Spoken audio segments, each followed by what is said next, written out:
Sai Krishna missing కేసులో ప్రధాన నిందితుడిగా ఉన్నటువంటి సిఐ నాగరాజు విషయంలో కోట్ల రూపాయల అక్రమాస్తులు కూడబెట్టాడన్న ఆరోపణలు ఇప్పుడు సంచలనం రేపుతున్నాయి.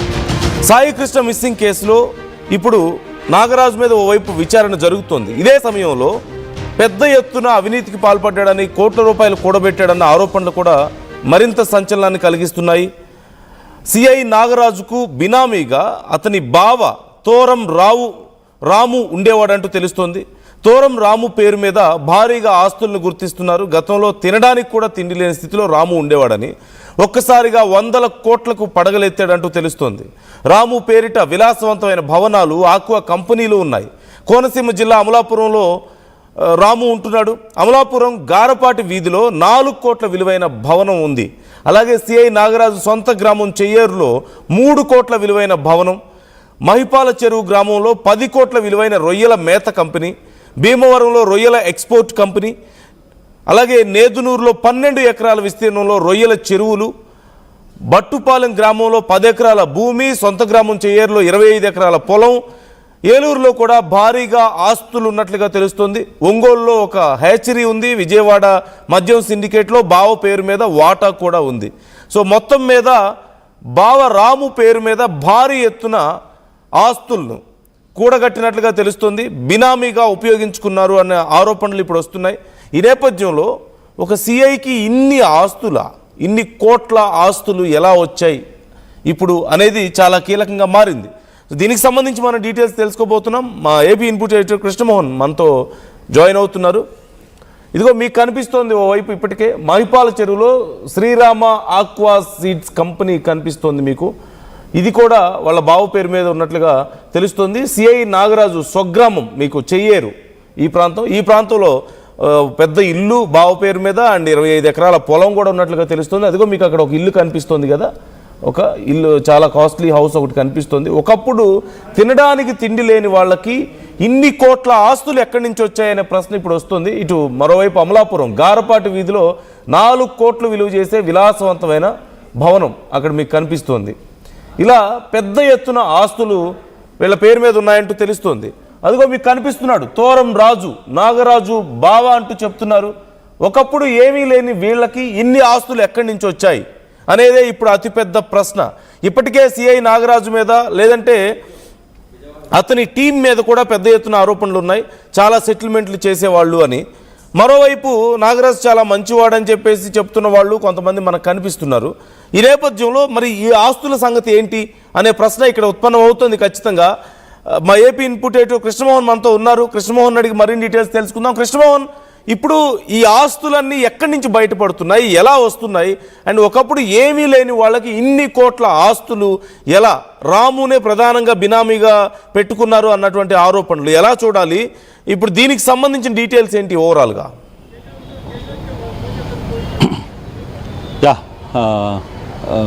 నందు, బేసిక్గా సిఐ నాగరాజు అసలు పేరు సోడా సురేష్ నాగరాజు. అసలు పేరు అందరూ నాగరాజు అంటున్నారు, కానీ అసలు పేరు సురేష్ నాగరాజు. బేసిక్గా ఈ నాగరాజుకు సంబంధించిన వ్యవహారాలు మొత్తం కూడా ఉమ్మడి ఈస్ట్ అండ్ వెస్ట్ జిల్లాల్లో, అంటే ఉభయ గోదావరి జిల్లాల్లో వీళ్ళ ఆస్తులకు సంబంధించిన వివరాలు ఆర్టీవీకి బాధితులు, అక్కడ ఉన్న వ్యవహారాలు చూసే వాళ్ళ వ్యక్తులు పూర్తిగా కూడా ఆర్టీవీకి పంపించిన పరిస్థితి, ఆర్టీవీ డెస్క్కి పంపించిన నేపథ్యం మనం చూసాం. దీంట్లో చాలా కీలకమైన అంశాలు కనపడుతున్నాయి. ఒక్కొక్కటి చూస్తే నిజంగానే ఆశ్చర్యాన్ని కలిగిస్తుంది. కోట్ల రూపాయలు అక్రమాస్తులను ఎలా కూడగట్టారు, తన బావ అంటే తన చెల్లెలి భర్త ఎవరైతే ఉన్నారో తోరం రాము అనే వ్యక్తి మీద వీళ్ళకి సంబంధించిన ఆస్తి వివరాలన్నీ కూడా బయటికి వచ్చాయి. దాంట్లో అన్నిటిని కూడా వాళ్ళ అక్కడ ఉన్న స్నేహితులు, తర్వాత వీళ్ళు ఆహారాలు చూసే వాళ్ళందరూ కూడా ఇప్పుడు ఆర్టీవీకి పంపించిన పరిస్థితి.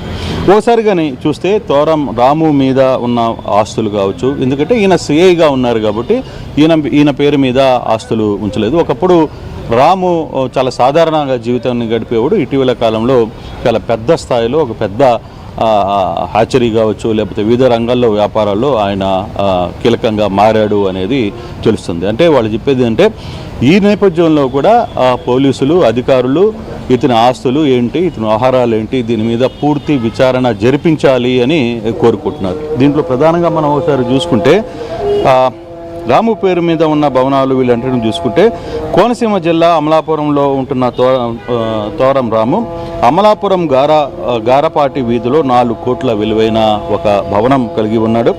అలాగే దీంట్లో కూడా ఈయనకి నాగరాజుకి భాగస్వామ్యం. సిఐ నాగరాజు సొంత గ్రామమైన చెయ్యూరులో, నాగరాజు సొంత ఊరు చెయ్యూరులో 3 కోట్ల విలువైన ఒక మంచి బంగ్లా ఆయన కట్టుకొని ఉన్నారు. మహిపాల చెరువు గ్రామంలో 100 కోట్ల విలువైన శ్రీ రామకృష్ణ రొయ్యల కంపెనీ కూడా ఆయన చేతుల్లో ఉంది. ఆయన పేరు మీద, వాళ్ళ బావమర్దుల పేరు మీద ఉంది. అయితే దీంట్లో సిఐ నాగరాజు, సురేష్ నాగరాజు అతని పేరు. ఆ సురేష్ నాగరాజు దీంట్లో ఎక్కడ కూడా కనపడ్డు, కానీ వ్యవహారం అంతా కూడా తోరం రాము నడుపుతారు. అయితే భీమవరంలో రొయ్యల ఎక్స్పోర్ట్ ఒక ఫ్యాక్టరీ ఉంది. గతంలో దీన్ని భాగస్వామ్యంగా చేసేవాళ్ళట, ఆ తర్వాత దాన్ని కొంతమందికి మార్చారు అనేది కూడా కొంత సమాచారం అవుతుంది. నేదునూరులో దాదాపుగా 12 ఎకరాల విస్తీర్ణంలో రొయ్యల చెరువులు ఉన్నాయి. అలాగే బుట్టపాలెం గ్రామంలో 10 ఎకరాల భూమి ఉంది. సొంత గ్రామం చెయ్యూరులో 25 ఎకరాల పొలం ఉంది. ఏలూరులోనూ చాలా పెద్ద ఎత్తున ఆస్తులు ఉన్నట్టుగా సమాచారం వస్తోంది.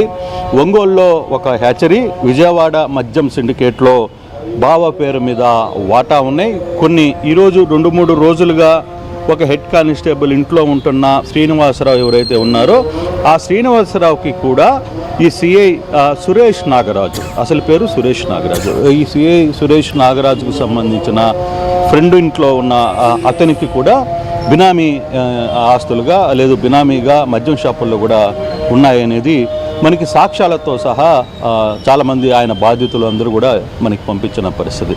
అంటే బేసిక్గా ఇక్కడ మనకు ఒకటి అర్థమవుతుంది, అంటే ఒక సిఐ స్థాయిలో ఉన్న వ్యక్తి ఒక సంపన్న కుటుంబంలో నుంచి వచ్చిన వారైనా లేకపోతే ఇంకొకరైనా ఇంత భారీ స్థాయిలో ఆస్తులు సొంతంగా అతను వ్యాపారాలు చేసి లేకపోతే ఇంకోటి చేసి చేసుకొని ఉంటే డెఫినెట్గా అది రికార్డులో ఉంటుంది, అది ప్రభుత్వాన్ని కూడా చూపించాలి. కానీ తన బావ అంటే తన చెల్లెలు భర్త తోరం రాము మీద ఎందుకు ఇవన్నీ పెట్టారు? ఒక దశలో ద్వారా నేను గ్రామాల్లో కూడా కొంత మనోళ్ళు మాట్లాడారు. మాట్లాడినప్పుడు ఏమీ లేదు సార్, అసలు వాళ్ళకి ఏదో చిన్న సైకిల్ స్కూటర్లో తిరిగే వ్యక్తులు ఈరోజు కార్లలో తిరుగుతున్నారు, ఇంత పెద్ద భవనాలు కట్టారు, రొయ్యల ఫ్యాక్టరీలు పెట్టారు, తర్వాత హ్యాచరీ ఉంది, ఇవన్నీ కూడా ఒక్కొక్కటి.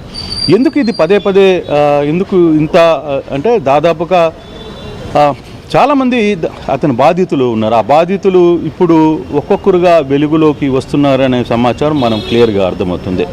ఏదైతే ఓవరాల్ ఈ సబ్జెక్ట్ కానీ వ్యవహారంలో చూసుకుంటే ఇప్పటికీ దీనికి సంబంధించిన కొన్ని వ్యవహారాలు కానీ చూసుకుంటే ఇక్కడ ఏం జరుగుతుంది అనేది కూడా మనం చూడాలి.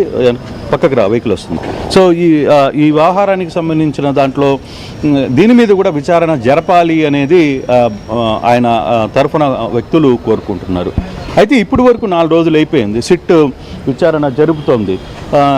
ఎస్పీ సుధాకర్, ఏసీపీ, తర్వాత ఏఎస్పీ వీళ్ళందరూ కూడా ఇక్కడికి వచ్చి విచారణ చేస్తున్నారు. IG Ramakrishna, IG Raviprakash almost గుంటూరుకి చేరుకున్నారు. వాళ్ళందరూ కూడా ఇక్కడికి విచారణ చేస్తున్నారు. ఎవరిని స్టేషన్లో ఉన్న వ్యక్తులు ఎవరిని కూడా లోపలికి కూడా అలో చేయనివ్వడం లేదు. స్టేషన్లో కానిస్టేబుల్ ఉన్నారు, తర్వాత ఇతర వ్యక్తులు ఉన్నారు, అందరినీ కూడా ఎక్కడికక్కడ మీరు కింద ఉండండి, పైన ఇన్వెస్టిగేషన్ జరిగే దగ్గర ఎవరు రావడానికి లేదు అని చెప్పి చాలా క్లియర్గా చెప్తున్న పరిస్థితి. చివరకు ఎస్ఐసిఐలను కూడా మీరు కింద స్టేషన్లో కింద ఉండండి తప్పితే పైన ఇన్వెస్టిగేషన్ జరుగుతున్న టైంలో ఎవరు రావద్దు అని చెప్పి కరాఖండిగా వ్యవహరిస్తున్న పరిస్థితి. సిట్ మాత్రం చాలా సీరియస్గా వ్యవహారాన్ని ఎప్పటికప్పుడు తీసుకుంటుంది. ఏడీసీపీ లలితా కుమార్ని నిన్న కూడా మళ్ళీ పిలిచారు, రాత్రి చాలాసేపు ఆమె ఉంచారు. ఒక దశలో ఆమె కన్నీళ్ల పర్యంతమైన పరిస్థితి మనం తెలుస్తోంది.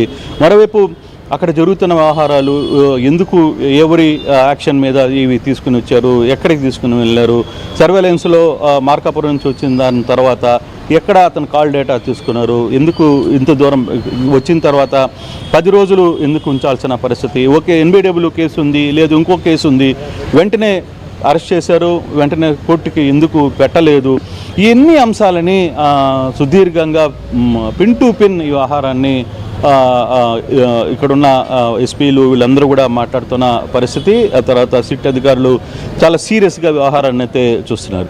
అయితే ఈరోజు 4 రోజుల పాటు నాగరాజుని ఎందుకు అదుపులో తీసుకోలేదు అనే ఒక ప్రశ్న మరోవైపు వినపడుతుంది.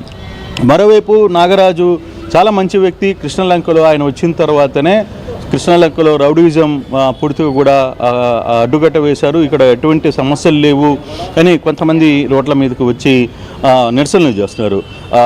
ఒక్క విజయవాడలో కాదు, భీమవరం చేస్తున్నారు, అమలాపురం చేస్తున్నారు, ఇంకో దగ్గర చేస్తున్నారు. అంటే కొంత అతని అభిమానులు కూడా ఉండొచ్చు. ఆయన వివిధ ప్రాంతాల్లో పనిచేశారు కాబట్టి వాళ్ళందరూ కొంత బయటకు వచ్చే ప్రయత్నం అయితే చేస్తున్నారు. కానీ ఈ ఎపిసోడ్లో కొంత చాలా కోణాలు బయటకు వస్తున్నాయి. నిన్నటి నుంచి సిట్ రవిప్రకాష్ ఆధ్వర్యంలో ఏదైతే సిట్ జరుగుతుందో ఆ సిట్లో చాలా వేగంగా అయితే సిఐ నాగరాజు, సురేష్ నాగరాజు ఎలా ఇన్ని కోట్ల రూపాయలు సంపాదించాడు అనే దాని మీద కూడా పెద్ద చర్చ జరుగుతుంది. విజయవాడలో కూడా కొన్ని ఆస్తులు ఉన్నట్టుగా సమాచారం. ఓవరాల్గా దీనికి సంబంధించిన వ్యవహారం మొత్తం కూడా పెద్ద స్థాయిలో వ్యవహారాన్ని చూస్తున్న నేపథ్యంలో నాగరాజుకు సంబంధించిన టోటల్ ఎపిసోడ్ని పోలీసులు క్షుణ్ణంగా పరిశీలిస్తున్నారు. పోలీసులు కూడా కొంత దీని మీద ఎంక్వైరీకి వెళ్ళినట్టుగా కూడా సమాచారం. అసలుకి ఈ ఎపిసోడ్లో ఓవరాల్ పిక్చర్ ఏంటి, ఎంతవరకు దీంట్లో ఉన్నారు, ఎవరెవరో ఉన్నారు, 11 మంది కానిస్టేబుల్ దాకా అందరినీ విచారించిన పరిస్థితి. చివరకు ఒక మహిళా ఏడీసీపీ స్థాయి అధికారి లలితా కుమార్ని కూడా 2 సార్లు పిలిచారు. ఈరోజు ఉదయం మెయిన్ సిట్ కూడా పిలిచి విచారించిన పరిస్థితి కనబడుతుంది. ఇన్ని కోట్ల రూపాయల ఆస్తులు ఎలా వచ్చాయి, ఏ విధంగా సంపాదించారు, లేదు ఒక సిన్సియర్ అధికారిగా చెప్తున్నప్పుడు ఈయనకి ఇన్ని కోట్ల రూపాయల ఆస్తులు బినామీ మీద ఎందుకు పెట్టాల్సిన వచ్చింది.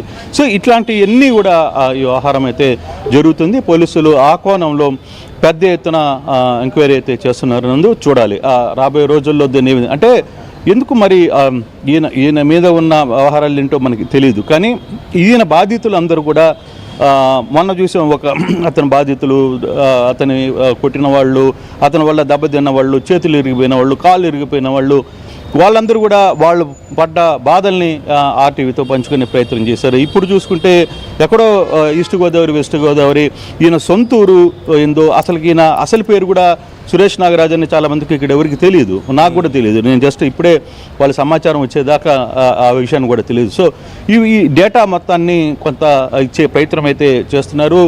ఇతని వల్ల బాధిత కుటుంబాలకు సంబంధించిన వ్యక్తులు, సరే అది వాళ్ళ పర్సనల్లా లేకపోతే అది పక్కన పెడితే కేసు వివరాల్లోకి వస్తే మాత్రం చాలా గట్టిగా కేసు నడుస్తుంది. దీని మీద ఇన్వెస్టిగేషన్ సిట్ అధికారులు చాలా తీవ్ర స్థాయిలో చాలా ప్రతి అంగుళాన్ని విడిచిపెట్టడం లేదు. ప్రతి ఒక్కటి కూడా ఎక్కడికక్కడ చేస్తారు. చివరికి ఈ పోలీస్ స్టేషన్లో